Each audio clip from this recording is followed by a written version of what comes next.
Olá, este é um vídeo resposta ao Sr. Lucas Banzoli, que desta vez pretende provar biblicamente a Santíssima Trindade, que é um dogma católico que só foi aparecer através do Concílio de Nicéia em aproximadamente 325 d.C. E por que eu me oponho a esta ideia de provar biblicamente? Porque em nenhum momento da Escritura você vê a explicação de que Jesus Cristo é o Logos, é a inteligência de Deus, é a lógica divina, enquanto que Deus Pai é a vontade e o Espírito Santo é a ação. Deus Pai é aquele que ama, o Filho é aquele que é amado e o Espírito Santo é o amor. Você não vê essa explicação, nem ouve no Evangelho, até porque você não estava lá, e você não vê, por exemplo, a questão da ontologia de Cristo, né? A filosofia por trás da pessoa divina de Cristo, né? Persona Christi, que explica a diferença entre ser contingente e ser necessário. Eu já expliquei que o dogma da Santíssima Trindade pode ser explicado logicamente, né? Os três estados da água, sólido, líquido e gasoso, que são três estados diferentes, mas a essência da água permanece, é a mesma água.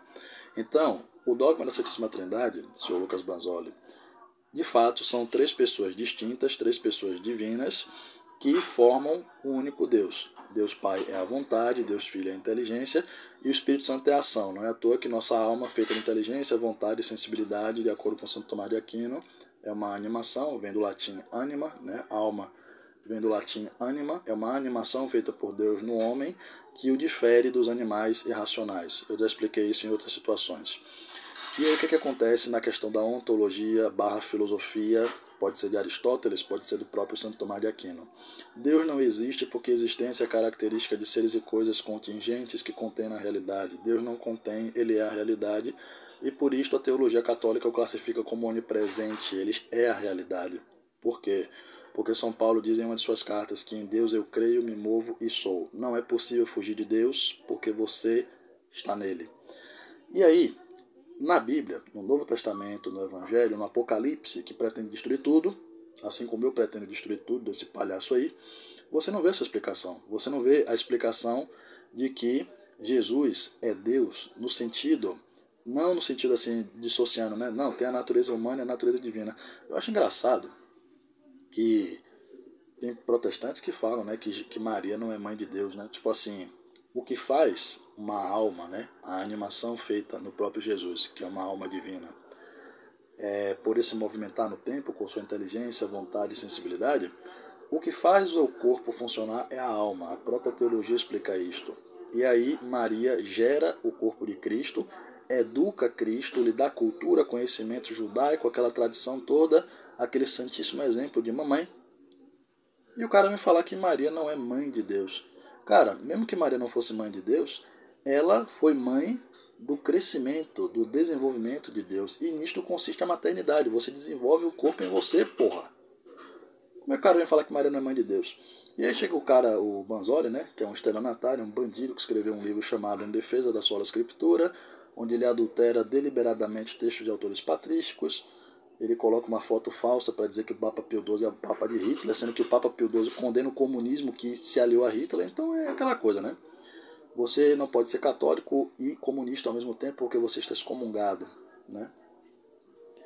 Então, cara, não é possível você provar pela sola escritura a Trindade, mesmo que seja de premissa, tipo assim, o Pai, o Filho e o Espírito Santo são explicados por uma explicação magisterial. Não tem explicação magisterial, porque a Bíblia protestante não tem magistério, tem 7 livros a menos, tá? E mesmo que tivesse os 7 livros, não seria o suficiente para explicar a questão da Trindade, visto que nem a Bíblia católica consegue explicar, com os 7 livros, a questão de que o profeta que nasceria de uma virgem, que o Deus que nasceria de uma virgem, o Messias, o ungido, seria uma das pessoas da Santíssima Trindade, porque Trindade é uma palavra que nem existe no Novo Testamento, né? E se existe, né, ainda que indiretamente, você teria que me dar toda a explicação, só que não vai ter explicação, porque como é que você consegue explicar um Deus? Olha como esse cara não entende de lógica. Como é que você consegue explicar um Deus por uma premissa? Deus, por definição, é a coisa mais complexa que existe. Não tem como você explicar por uma simples premissa. Ah, Deus é todo poderoso. Não, isso não basta. Porque o que é ser todo poderoso? Ser todo poderoso em relação a quê e a quem? E Deus, ele nem sequer está no tempo, ele está na eternidade, que transcende o tempo. Eu expliquei para esse palhaço, né, do Banzoli, desse esse criminoso, que blasfema contra a nossa igreja o tempo todo, já expliquei também que a eternidade não é uma coisa separada do tempo. A eternidade complementa o tempo e vice-versa. Mas como é que eu vou explicar isso para um sujeito que não sabe nem o emprego dos porquês, né? Então eu vou ver como é que ficou este vídeo aqui, né?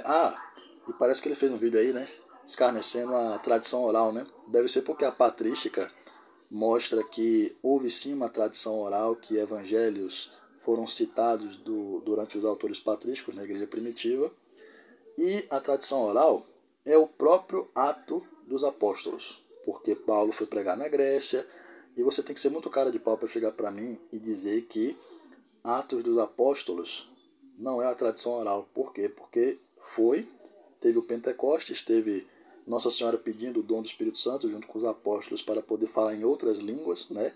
Para ter o dom da pregação, a inspiração do Espírito da Verdade, como o próprio Cristo prometeu no Evangelho de São João, o Consolador, né? O Paráclito. E também tem a questão de que ele subira para o Pai, e que, se você fala que não houve tradição oral, porque Atos dos Apóstolos fala pouco das pregações de Paulo, né?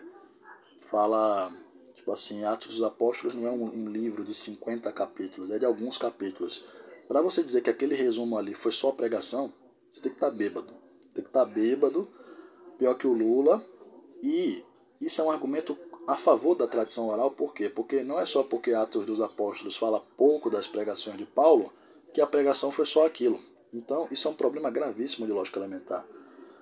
E acho que eu não tenho muito mais o que falar. Louvado seja nosso Senhor Jesus Cristo, para sempre seja louvado, e sua mãe Maria Santíssima, que necessariamente pisará na cabeça da serpente.